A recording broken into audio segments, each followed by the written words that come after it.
Mimi ni Kisii and I'm going to tell you the truth again. Whatever happened to that lady was wrong on all levels. Shida yenu nikisema culture, you think I'm attacking the Kisii man. I'm not attacking the Kisii man. I'm talking about, okay, let me explain to you like 2-year-olds because some of you ni kama mliacha shule. Culture is the practices, the traditions that are associated with a particular community. You can marry a Kisii man for all I care. He's good to you. He's good to your kids. But let's say iji for example akufe mbele yako na mlikuwa mmezaa watoto wasichana. Hiyo siku ndio utajua wa Kisii ni akina nani. I'm telling you. When I tell you these things, wanaanza kuniambia oh mimi niko na boyfriend Mkisii ananipenda. Shida mimi hata sina shida na mapenzi yenu. I have a problem with the culture. I have a problem with the traditions that are still practiced in my community. Iyo hapo ndio kuna shida. And these people, see what, it depends with familia. Bro, just because it's not happening to you, it doesn't mean it's not happening.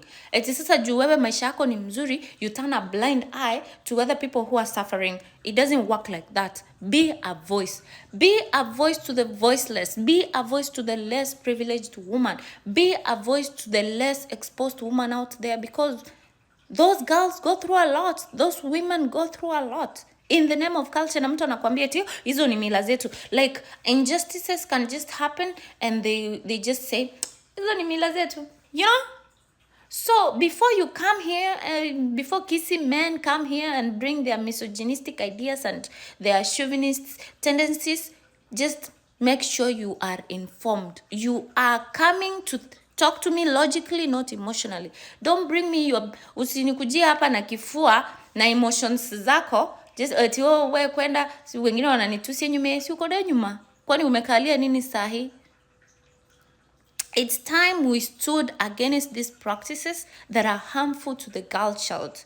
You saw that video, people were actually cheering at the graveyard. Mwingine akirushwa ndani ya kaburi, akilishwa mchanga.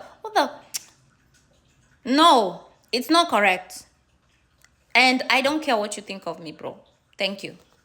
Mimi ni Mkisii, lakini tuambiane tu kweli. Kama wewe ni mtu wa kabila lingine and your family, your people wakuambie usiolewe Kisii. Imagine wasikize, Wakisii wako na mambo. Wakisii culture, Wakisii sisi Wakisii. It doesn't respect women. For real, I'm telling you. Wanawake wa Kisii, there is no place like in our culture we are not accommodative for. We are treated as objects. I don't know how to explain to you, but it doesn't matter unaishi wapi, unafanya nini, huyo mwanaume anafanya nini, ama akona pesa. Situations, circumstances will take you to the village and nothing will shield you. If Mkisii anaweza chapa mtoto like a daughter of the soil, anapigwa hivyo kama nyoka, imagine wewe mwenye ni wa kabila lingine kitu utafanyiwa. Kisses are just, I don't know. We need to move. We need to wake up. I mean, this is embarrassing.